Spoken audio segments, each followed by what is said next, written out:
Back in here shortly. Harris gives them the three-point edge. With both ends, the teams missed 2 free throws. 4 minutes to go in the overtime. 76-74 Arizona. Terry chasing Mills every place he goes, knowing how he wants to get off the jumper. Three, partially blocked. Mercer with Bibby trying to jar loose, and Terry comes out with it. Those incredibly quick hands by Terry tonight, and Turner tonight, and Bibby. Just amazing. No wonder he's the steal leader. Smart play to pull things out, settle in. You know who's on the bench, Jim? Dickerson.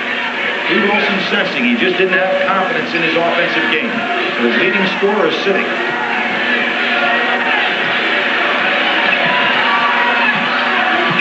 Bibby, 3 on the shot clock. Simon has to release it in time, and he got the rim. No call. Arizona retrieved a shot clock violation, and for a second I thought Arizona might come up with it. And then a foul, no whistle. Well, you love to see intelligent plays. Simon pulls him time and time again. He knew exactly where that clock was. Arizona calling for double dribble, but no whistle.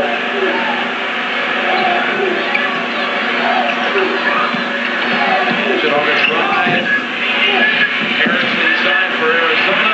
And look at Terry. He dribbled it right around the Kentucky player. It goes in.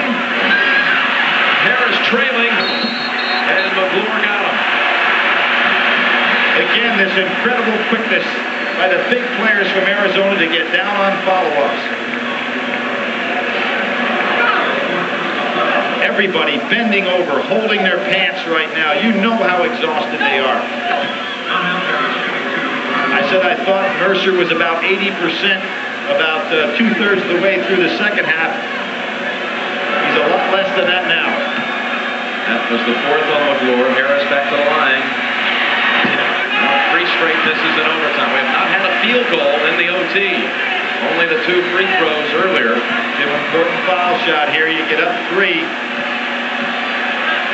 Free throws by Davis.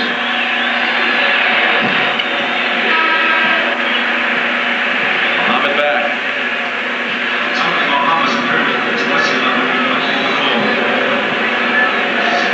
You remember Ron Mercer against Villanova that we had earlier this year? We were just explosive coming off of those screens. You can see now as tired as he is. Simon able to stay with him. Here comes a screen. Needing a 3 to tie. Obviously not having to take a 3 with 2:10 remaining. Not that urgent. But plenty of time. But without Turner out there, they lose their key penetrator. Yeah, it's an open alley. Back to the rim, Blues though. And it's going to the other way. It's going to be Terry. That's a foul on Mercer over the back of Terry, who has been all over it with loose balls and rebounds here in the overtime. That's the 4th now on Mercer. Terry is 70% free throw shooter.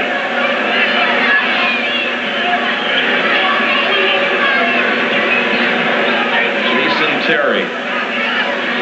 Saw Terry on Turner tonight. Ted Turner Stadium. Kenny Lofton yesterday, the former Arizona player, hit the first home run ever out of Turner Stadium. This kid originally committed to Washington orally and then signed with Arizona. For 3 years he watched college basketball as close as he could get a ticket. He was a popcorn vendor at the University of Washington home games at Nick Edmondson Pavilion. All through his high school years. Those were clean. 4, make it a 5-point lead. If he makes the book, 79-74. Inside 2 minutes. Kentucky has not scored in the overtime. Part of that reason again, the lack of fresh legs. Yes. Clutch again. Brings it to 3. Terry's really given a lift because now Simon and Bibby both can clear out. Terry with fresher legs brings the ball up the court. 30 remaining. Well, again, Pagic gets caught. Terry should have kept the ball. Pagic got caught on a switch. Can happen again. If you're Arizona, just hold the ball right possession if they can score here. Vivi, Harris, foul. Looks like Harris is living on the line, and you know, he said, he looked at Simon, and Simon said something about the foul shots, and I could read his lips. He said, I got him. Now he's laughing about it as Davison gave him a little tip. Give this kid all kinds of accolades, though, for his inside play with Bramlett having fouled out.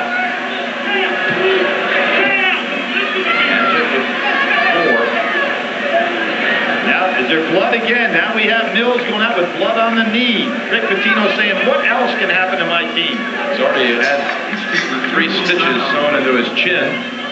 Edwards, who unfortunately had an injury and missed the latter part of the season, so he hasn't been at full strength. We all know about Anderson not able to play at all with the exception of shooting those 2 technicals, so Pitino has done wonders with his depleted club. And Allen Edwards, as you say, less than 100% also. 2 for Harris.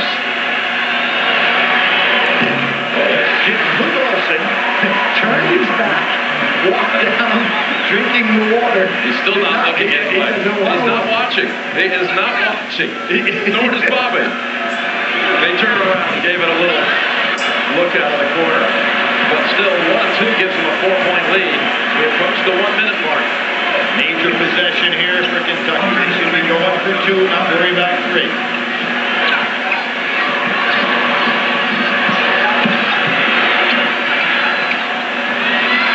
The guy they want shooting is bad, just short.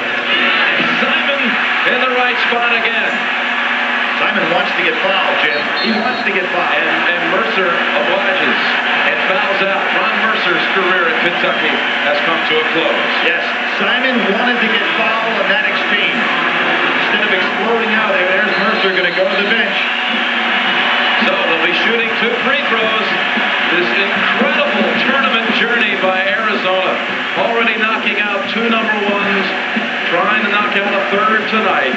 41 seconds away from a national championship. They'll shoot free throws when we come back.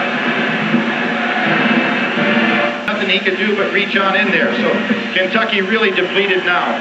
Turner on the bench with fouls, Prickett on the bench with fouls, and now Ron Mercer on the bench with fouls. And Derek Anderson, who would have been an All-American this year, on the bench, not able to play because of injury.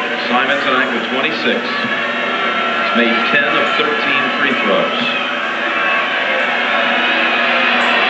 It was so interesting, Jim. Against North Carolina, with about 2 minutes to go, Simon ran by our broadcast position and said, we've got 1 more to go after this. That game was not yet over.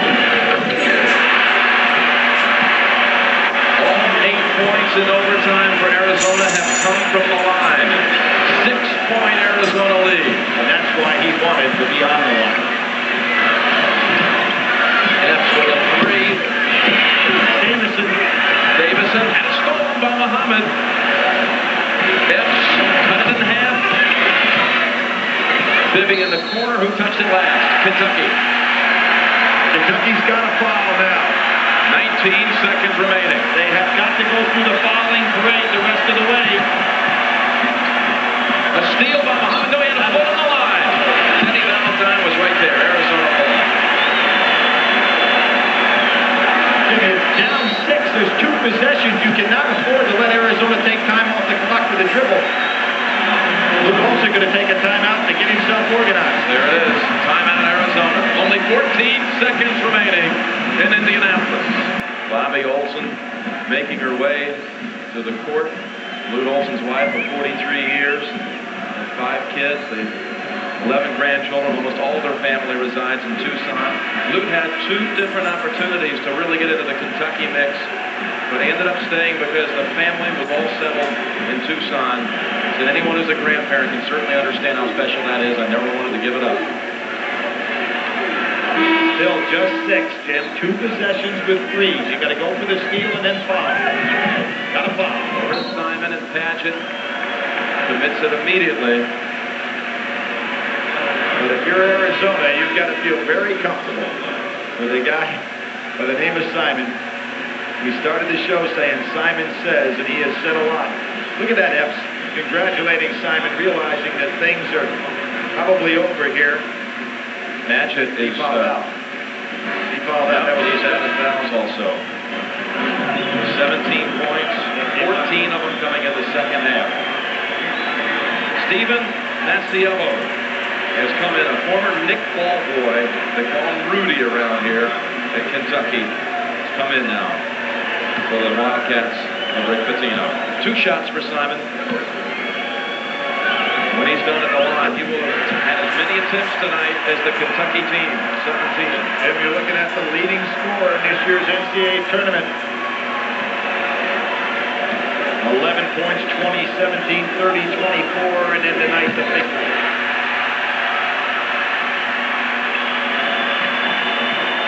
There will be no repeat.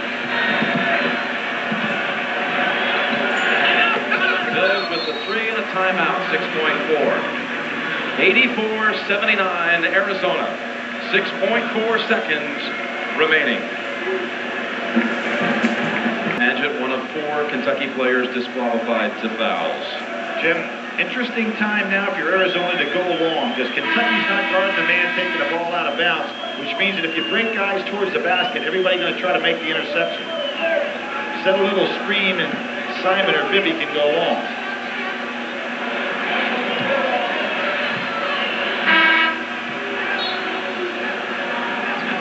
Who else but Simon? They're not going to foul him. It's only right. The ball's in his hands. A milestone victory for Arizona. Simon says championship.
For 13 years, told as a high school coach in Minnesota, Orange County, California. Also was a U.S.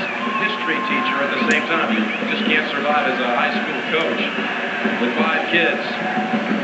They made a little history tonight, his team. The most amazing run this tournament has ever seen. In 11 days, they beat the 3 winningest programs in the history of college basketball. And all 3 were #1 seeds. Arizona will sleep all right, and they'll be dreaming about Miles Simon, who had 30 tonight. They're the national champions. Let's go back down to the celebration and our man Jim Nance. Jim? All right, well, right here, Josh Pastner, one of the great supporters and members of this team. Miles Simon, what a game tonight. How did you guys pull off this upset? I think we just wanted it more at the end. Coach, when we came to the overtime, you know, they had hit 2 big threes. Their legs were dragging. They were in foul trouble. We just wanted it more. You know, you've been coming to Final Four since 1984, 6 times as a spectator. You've watched this scene from up in the stands. Did you ever imagine you'd be standing here tonight? Nothing better than this. Nothing better. When I shoot my last free throws, I had chills run through my body. It's unbelievable. Unbelievable. 30 points tonight. I heard you two talking about before you still can't believe it. It's been a long wait, huh? No, it's just, I mean, this